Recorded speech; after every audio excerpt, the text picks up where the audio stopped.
can I help you? I here for the Oh, the master? The master yeah, class? Yeah. What name are you booked under? Taemin Kim. Okay, we got it there. Yeah, no problem. Thank you. So we're going to start in about 15 minutes, so you're more than happy to have a look around and everything. Okay. Yeah, you're okay to take pictures as well. Thank you.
Hello sir, how are you? Hello.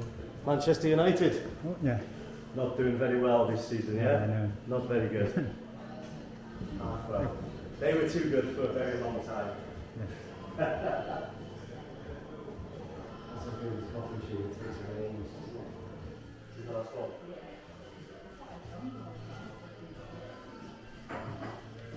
Right, well it's bottom, but now we'll look on the laptop and keep having it. I haven't done any inquiries for 4 years.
Absolutely. Well, I just got good news. I've got an appointment at Waterford Distillery, which is no open to the public.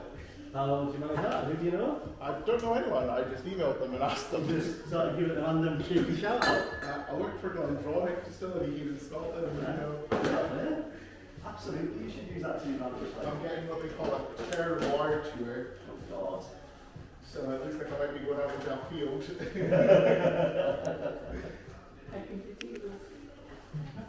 Are the charges a freebie? Have you not said that yet? Monday the 30th we're doing that. Pretty good. So what have you got sorted so far? Middleton, Yes. Hill, Bolton Distillery. Kiln was back in. Have you got so much? I've got Kiln I booked as a group. Ah, just about those.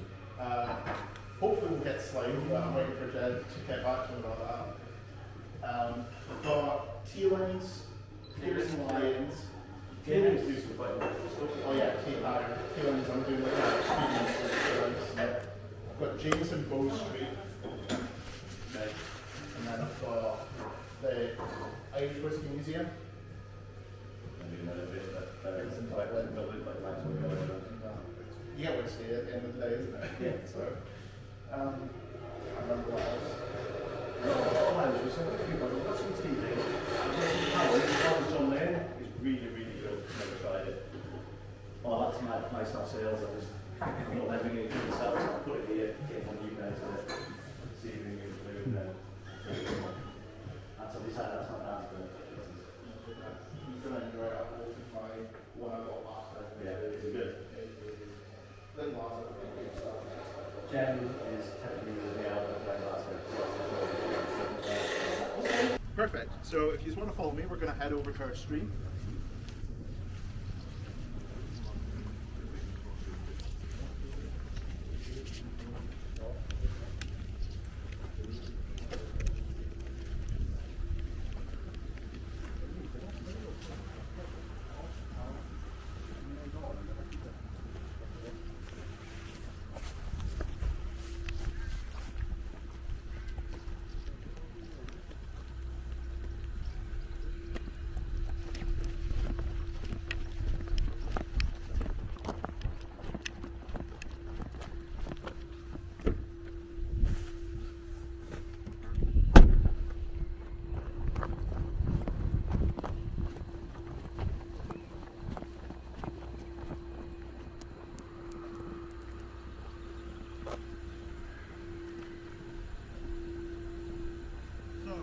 This is our water source, or it used to be our water source. This is the actual Dronach. So this is where we get our name from. So Dronach in Scots Gaelic translates to bramble, so kind of like a blackberry. It's a fruit on a bush. So long ago, that will have been what all of this valley had in it. So valley is Glen in Scottish. So Glendronach just means valley of bramble. So before we actually go on, has everyone been to a distillery before? Yeah, you've been to a distillery before? Okay, so you don't need to know what a mash tun does, what a washback does, and what distillation does. I will leave that out because you've heard it 1,000,001 times. You don't need me to go over it. But I'll point out the differences here at Glendronach. So I mentioned slightly earlier to this group that we've got a traditional mash tun here on site. We have got a rake and plough mash tun. That means that it is a Victorian design. The actual mash tun went in 1930. So it is built with not efficiency in mind, which means that once a week we have to close off the mash tun and the guys actually have to physically go inside of it to clean it out, lift up every single plate and do a thorough clean on it.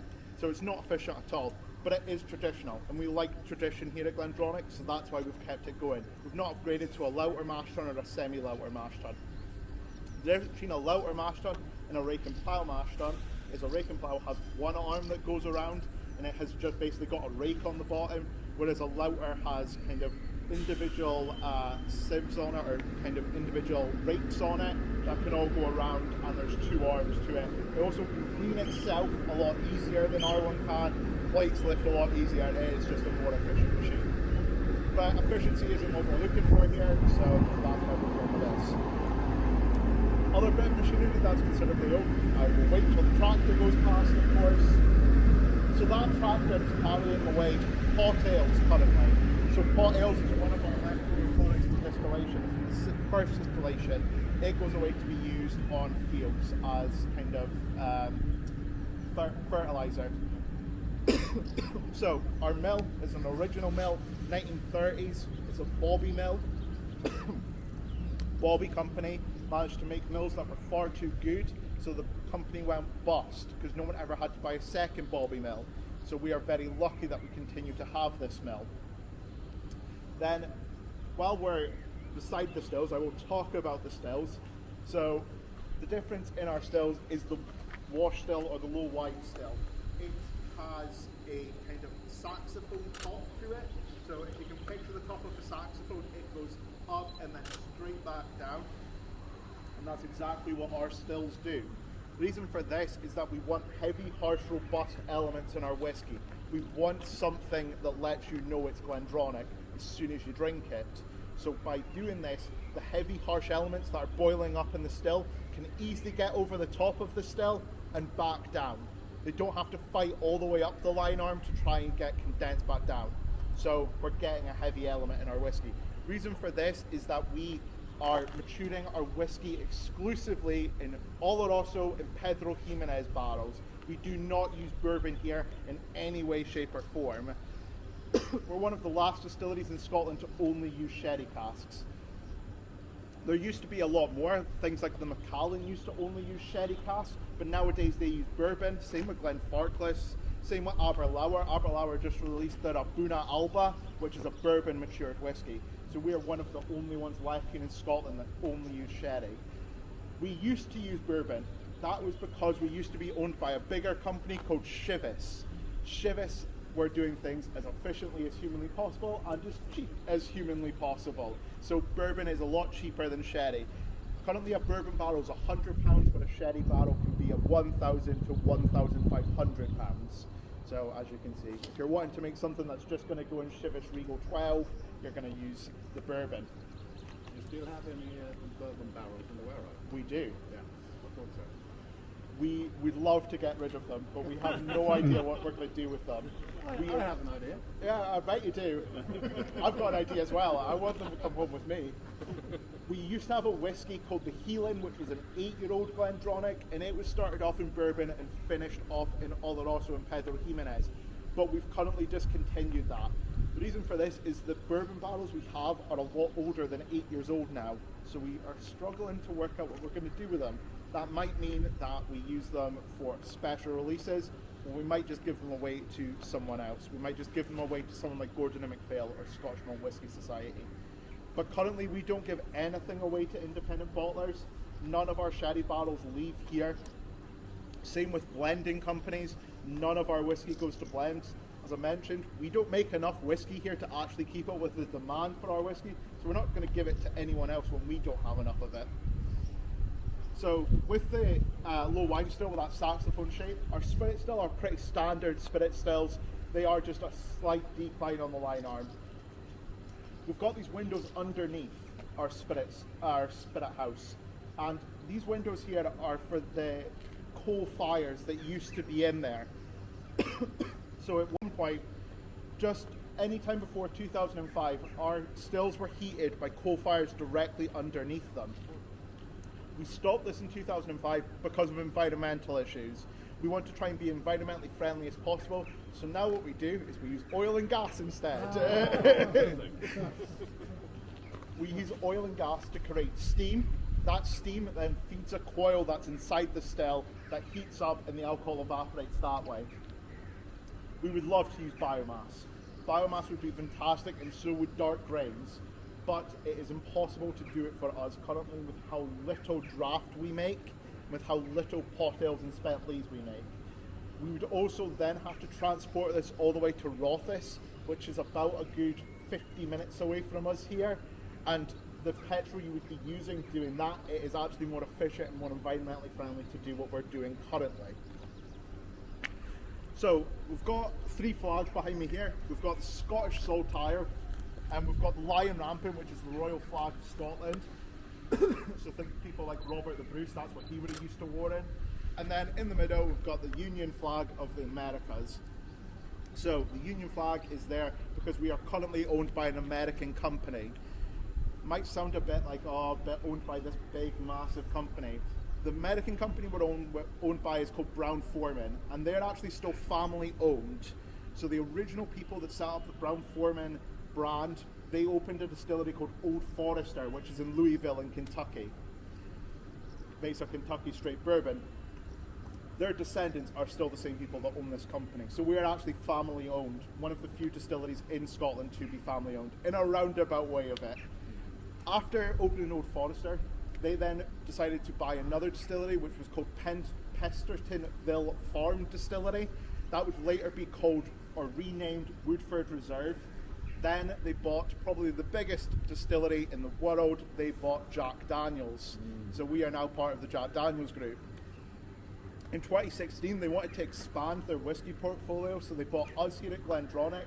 They bought Benriach Distillery, which is in Elgin, and they bought Glenglassaugh Distillery, which is on the coast. So these are the three distilleries that are our sister distilleries, or two sister distilleries. Then, of course, you need to round it off. You need to buy an Irish whiskey distillery. So we have Slane's Irish whiskey. So I don't know much about Slane's. It is a new distillery, completely newly built by Brown-Forman for the purpose. We only have about 3 releases of Slane's currently on the market, but there's exciting things to come out from them in the future. As well as that, we do own other things. We own a vodka company, which is Finlandia Vodka. We then own a liqueur company, which is Chambord. Then a few other things like tequila brands, gin brands, vineyards, all these other things. Just kind of round out the portfolio. The one thing we don't own is any sherry bodegas, which means that when we're working with a bodega, that bodega is completely separate from the company, so we have to pay that little bit extra to them. So what we're going to do, we're going to head inside the old courtyard, and I'll talk to you a little bit more inside the courtyard.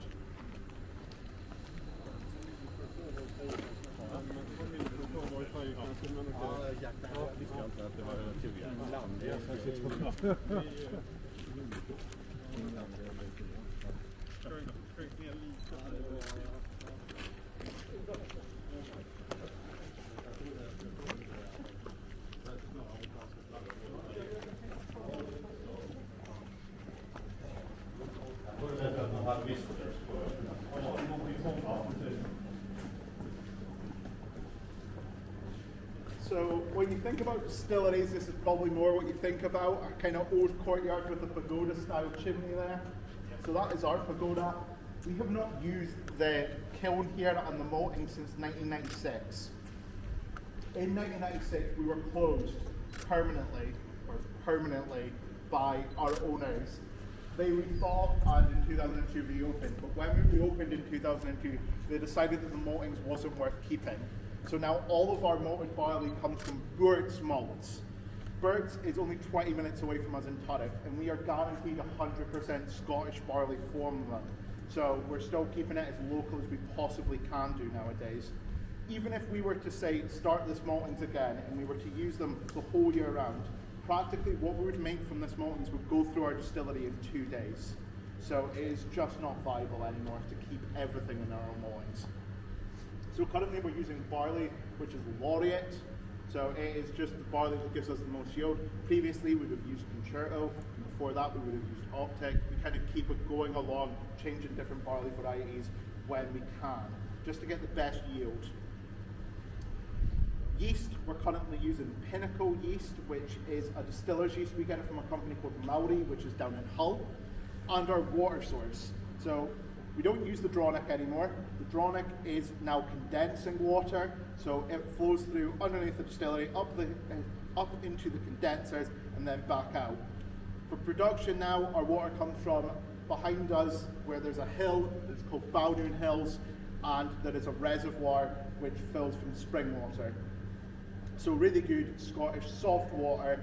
We don't filter it in any way, shape or form when it goes into production, but we're on a private water source here, which means that also all the tap water that we use comes from that spring.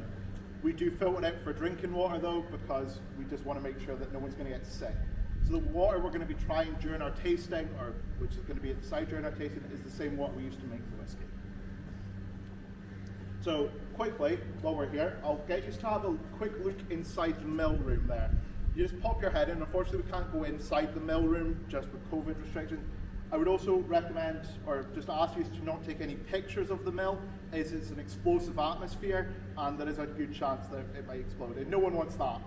So if you just want to have a quick look inside the mill.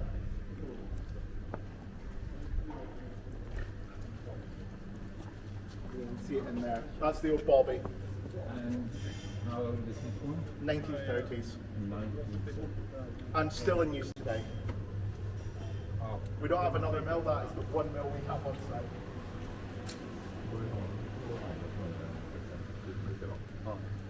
How does the owners influence the operations here? Not at all. Not at all. They don't, they just let us do what we do. They pretty much take a hands-off approach. They will say that they're going to invest money and they'll make sure that we make money for them, but apart from that, they don't care. So no influence in the operation as such? Not at all. Basically, so our previous owner was a company called Glendronach Distillery Company, and we pretty much do everything exactly the same as they did, and they did everything pretty much exactly the same that Shivers did. We just have tweaked one or two things here and there just to make the process a little bit more efficient, but also make the whiskey slightly better. So we've kind of, since we're now 7 days, we used to have long and short fermentations. So we used to have a 55-hour fermentation and then something like 85-hour fermentation, which meant that you were having to then move them washes together to put them into distillation. Otherwise, you would have two different styles of whiskey coming out. So now we've kind of just flatlined 60-hour fermentation, and we're just able to make that a little bit more efficient for us. So better quality, better whiskey, and more efficient. Yeah. Sounds like a good plan. Yeah, exactly. Well, they've got so much experience with Old Forester and Jack Daniels, because Jack Daniels really has to be the most efficient distillery in the whole world to keep up with the demand for it. So they know how to do things well. Even though maybe Jack Daniels Old Number 7 is not the greatest whiskey in the world. But is Jack Daniel produced at one distillery only? yes, Jack Daniels is one distillery. Yeah, so it's a distillery in Lynchburg, Tennessee. The one thing about the Jack Daniels distillery is that the county it's in, so the town of Lynchburg, you are not allowed to buy alcohol in because it's a dry county in the United States. So you cannot go to Jack Daniels distillery and buy a bottle of Jack Daniels. Great location, Sorry? a great location for Yeah, whiskey. exactly. making, yeah. Because no one wants to drink it there. But so what you do is when you go to Jack Daniels, you buy an empty bottle and they give you the whiskey for free. And that's how they get around the kind of laws in this county. And that's what you basically do here as well, right? I wish. I wish. I'd be buying bottles every single day. So we're going to go and have a look inside of our kiln.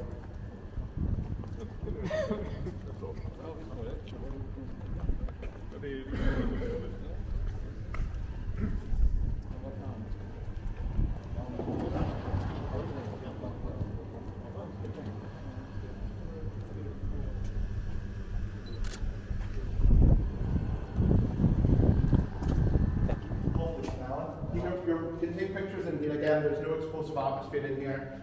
That was the only place in the whole tour you couldn't take pictures with the mill. Everywhere else is fine. So this is our old kiln, as I mentioned, not been used since 1996. When it was used in 1996, though, how we kilned the barley was we would use a smokeless version of coal, which was called coke. And coke would be all around the kiln here. This was all our coal beds. As you can see, the floor changes colour very drastically. We'd have filled this up with coke to begin with, and then about halfway through our malting process, we would have added peat to the fire. We would have peated the barley for 2 hours, and then we would have taken the peat off. The peat would have been chucked in here to smoke out, and we would have just kept going with that process. So that does mean that any Glendronach before 1996, there is a possibility of it being peated Glendronach. Now, when I say peated, I am not speaking about the Freuger Lagavulin, I am speaking about Highland Park. Very light style of peat. We are going to try a 1992 single cask 26-year-old Oloroso sherry butt on the tour, on the tasting. It's going to be the last whiskey we try. It is peated. slightly. So this guy here, that's shoveling the boiler there, that is actually someone that used to work for the distillery. That's a guy called Pim. Pim worked here for about 40 years. He was our longest serving member of staff at one point, and Pim basically did everything. He malted the barley, he then kilned the barley, he would then do the distillation, fermentation, and the mashing, all just kind of running around. As you can see, the distillery is built in a way that everything is in a sequence. We've got the maltings, we've then got the kiln, we've got the dry malt store where the hoppers are, then we've got the milling, and it goes round like that. So Pim, when he was doing the kilning, he would start the fire up in here. He will have used this wheelbarrow to get all the malt onto the fine mesh floor above. He would have started the fire here. Then Pim had probably his worst job, which was he had to run up to the top of the kiln, get on the fine mesh floor with the fire on underneath him, and he would have to turn over the barley while it was kilning. No gas mask or anything on that day, so you can imagine when the peat was on that fire, how much smoke was rising up. Surprisingly, Pim is still alive. He is now 96 years old, and he lives in one of our local villages, a place called Huntley, and we still see him every now and again. He suffers from an injury which is all too common in Scotland, which is called monkey shoulder. So if you know the blended malt from Glenfiddich Distillery, that's what Pim suffers from. So he actually looks like this now. He's always got his back hinged over. There is no intention of ever using this kiln again, but we will never destroy the kiln. It is now a protected building, so we have to keep it. What we might do, however, is maybe kind of turn it into something else. Maybe get rid of this kiln itself and maybe have a bar or something in here in the future. Same with the malting floors. We cannot get rid of the malting floors.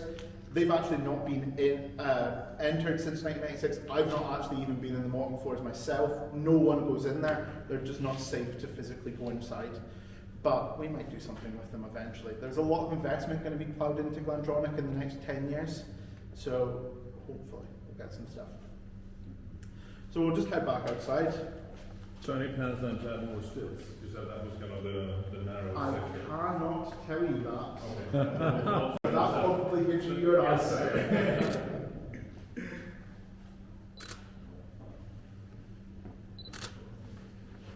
Thank you. No more problem.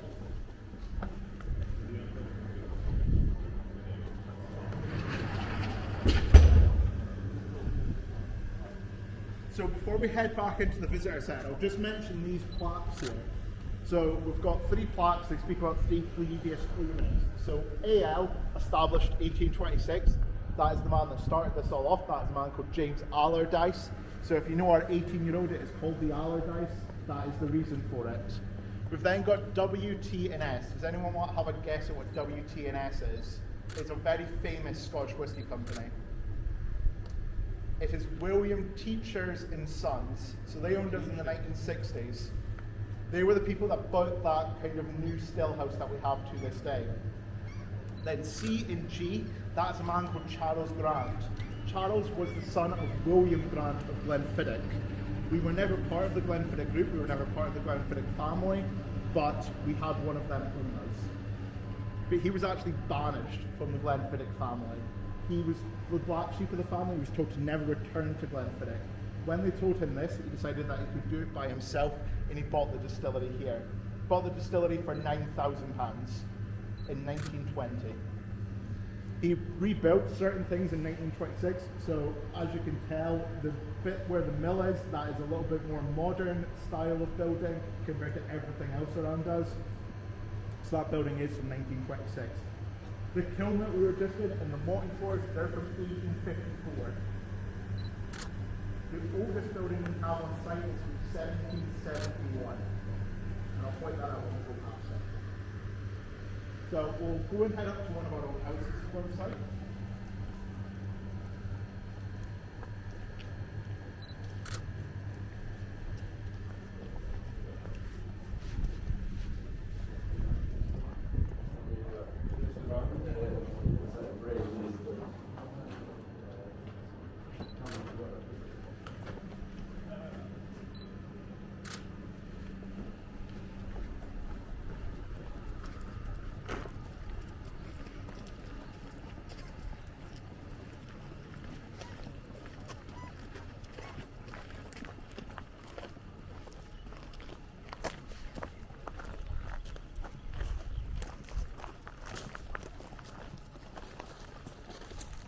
So that building that is from 1771 is the house on the other hill, directly opposite us there. That is called Glen House or Boys Mill Estate. So it was the original house here on site. It was here before the distillery was. It was built by William Allardyce, James's father. So James Allardyce actually grew up here at the distillery. We say we were established in 1826. That's when we got our legal license. There is evidence that we were probably distilling here in the late 1700s, and we were probably actually founded by William Allardyce instead of James Allardyce. But since we have no proof of that, you don't write what you do illegally down, so we say just say 1826 for the sake of it. But at the time, this was a farm or It was a mill. So they would have used the Dronach, they would have had a water wheel, and they would have kept that going, getting the mill sorted. But the problem was, just up the stream, a little bit further up, there was another mill called Place Mill, and it was so successful that Boys Mill was just left to ruin. So that's when they decided, instead of milling, whiskey distilling might be a little bit more profitable. So all the other buildings that we've got around us here are all warehousing. So these two warehouses that we've got at the bottom of the green area here, they are rack warehousing. So it's a metal frame, you can stack barrels as high as you want, really on that metal frame. We've then got new warehousing that we're building at the other side of the road. We've got 3 new warehouses going in. Then we're using one part, that's warehousing, and that's traditional dunnage style warehousing. So we've got 6 traditional dunnage here on site, and we've got 6 rack warehousing here on site. That works out with 56,000 casks are stored here on site. We would love to store 100% of what we make here as Glendronach here on site. Problem is, we just don't have enough space. That's why we're building new warehousing. So currently, the other Glendronach casks, they don't get sent down to Glasgow or Edinburgh. They're actually matured about half an hour away from us here at another distillery called Glendevin. So that's in Macduff, just on the coast. So we we try and keep everything as close as humanly possible to us. We just want to make sure it's being looked after properly. So behind me now, we've got Glendronach House. This is the old distillery workers' cottage. So there would have been about 3 to 4 families have lived in there at one point, and what would have happened is the worker that was living in here, he would have done a 16-hour shift down in there, would have then come in here, slept, then straight back to work for another 16-hour shift. So as you can imagine, not many people wanted to do that job. So in the late 80s, the house was kind of left to the distillery. And the last people that lived in there was the 1980s. We now can't use this any longer as bats have infested it. I can't speak today, I'm so sorry. no whiskey yet. No whiskey yet. I was up late because I was at the football last night in Inverness, so I had to drive to Inverness and then drive back home to Aberdeen after the football. Got home about 1 AM, so my brain's a little frazzled, but I will do my best. So yeah, bats now live in here, so the roof has a hole in it, bats got in. Bats are a protected species here in Scotland, which means we can't get rid of them, so they are just left to this house. We will eventually give government approval to remove them, but we haven't yet. With COVID and everything, that's probably been on the government's last thing to do. So what we'll do is we'll head back inside the visitor centre. We've got a nice window into one of the dunnage warehouses, so you can actually see what's happening inside one of them. You say that you live in Aberdeen? Yes, I do live in Aberdeen. So you drive up every day? Yeah, I do drive up every day. Yeah. About 48 minutes. I live on the right side of Aberdeen, so I can just kind of get onto the bypass straight out here. So it's all right. Yeah. The other side, the south side of Aberdeen.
reason we're getting new make spirit smells is because these vents here are connected. This one here to the intermittent spirit receiver, and these two here are connected to the faint receiver.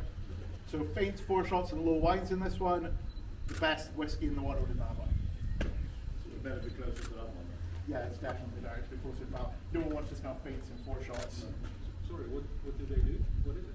So it's just a receiver. We hold the alcohol in there when we're waiting to charge the stills. Is that a bed? Yeah, it's a vent, so it just lets the alcohol fumes out. Try and make the kind of bit in the distillery a little bit less explosive. That's definitely the last place you want to be lighting a match or anything is inside the still house.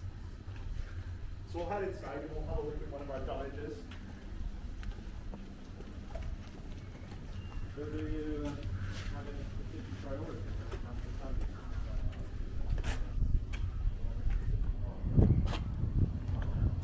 Not normally, but there are some exceptions to that. We have kind of our more individual casks inside some of the donnages. Yeah. So in dunnage number 2, there's things like wine barriques. Yeah. Where that wouldn't be put into a rack. We only have a certain amount of them. And we've got a few 1968 casks, which are first of all Pedro Jimenez. They're being kept in dunnage.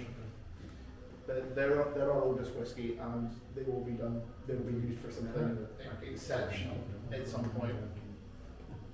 So actually inside this warehouse right now, we've got American standard barrels, we've got porter casks, we've got punch-ins, and we've got butts. So they're the 4 type of casks that are in there. There might also be some port pipes, but we can't actually see the port pipes from this window. But it's a kind of good look. And of course, the 3 barrels that are at the front with the kind of plastic ends, they are just to show off Angel Share, which you don't need me to tell you about. No. I will tell you that our Angel Share is 1%. It's 1%. 1%. That's quite reasonable. That's really reasonable. Most people tell them to take 2. Yeah.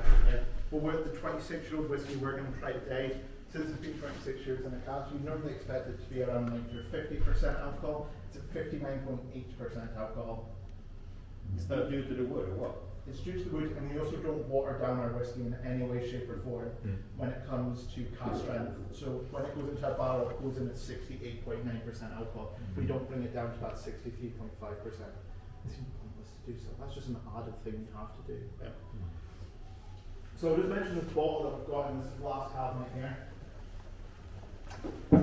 So this is an 1884 distillation of Glendronach, bottled in 1913. It is a 29-year-old Glendronach.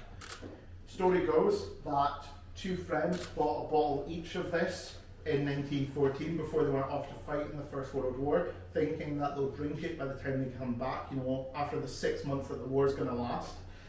Of course, lasts a little bit longer for them. When 1918 comes along, one of the friends doesn't return, unfortunately. So what happens is the friend that does return, he drinks his bottle of Glendronach, but he can never bring himself to drink his friend's bottle. So he donates it back to us here at the distillery. So when we speak about priceless whiskey, as well as it just being a very old bottle of Glendronach, that story is genuinely priceless to us. So that is one of the most priceless bottles. I do get a lot of people joking around asking how much it would cost to buy. There is not a figure to it. We just never sell it. It's an archive bottle, so that means that it is one that is part of our archives, and there is still whiskey in that bottle. It's just below the label is where the whiskey lands. So considerable amount, probably still about 60 milliliters or 60 centiliters in there. So it's quite a good amount. Then below it, we've got kind of modern day Glendronach, and we've probably got one of our most popular modern day Glendronachs, and that is the Kingsman. So there is a film series called Kingsman: The Secret Service. That is the bottle that goes along with the films. So Matthew Vaughn is who's the director of the films. He's a massive Glendronach fan, and he asked us to create a whiskey for it. We didn't go to him; he came to us. So we created 2 editions of the Kingsman, which was Kingsman Edition 1, which came in the green box. That's Kingsman Edition 2. And then for the second film, however, it was set in the United States. So our sister distillery, Old Forester, they created the Statesman. And that's the 3 of them. So if they ever do a new film, you never know, we might have a part in that new film. Matthew Vaughn currently though is directing a film called Argyle, which is going to be a spy film again. It's nothing to do with the Kingsmen. It's a completely new franchise. It's got Henry Cavill in it and Samuel Jackson and a few other people. And we've just sent a bottle of Glendronach 1970s Glendronach to Hollywood to be used in that film. So when you watch that film, I think it's an Amazon Prime original, so it'll be out for free to watch. You'll see a bottle of Glendronach in that film. That's good product placement. It's brilliant product placement. They asked us as well. We didn't have to go out for them. But So- do you pour whiskey in the bottle, or is it just that? It's an old bottle. It's still got whiskey in it. They won't open it though. So you get it back? We'll get it back. They're not allowed to open it. We just don't want people faking our whiskey, because then that bottle will end up on an auction site somewhere eventually, and we'll get a phone call asking why is the whiskey not nice? Yeah. Because people do fake our bottles. It is a quite common occurrence, especially some of the older ones like the 1982s and the 1993s. People try and fake them and sell them on. So the cabinet that's furthest away from me there, that's kind of got the oldest bottles of Glendronach apart from the one, the 1884 bottling. That is kind of 1960s, 1970s, 1950s bottlings of Glendronach. And then in this cabinet here, this is your modern day Glendronach. So this is core range, which is the 12, the 15, the 18 and the 21. And then we've got some 1992s, 1996 single casks in a cast strength batch 7 in there. So, ready to taste some whiskey now? Absolutely. Indeed. Absolutely. We'll go into our tasting room, we'll get some whiskey.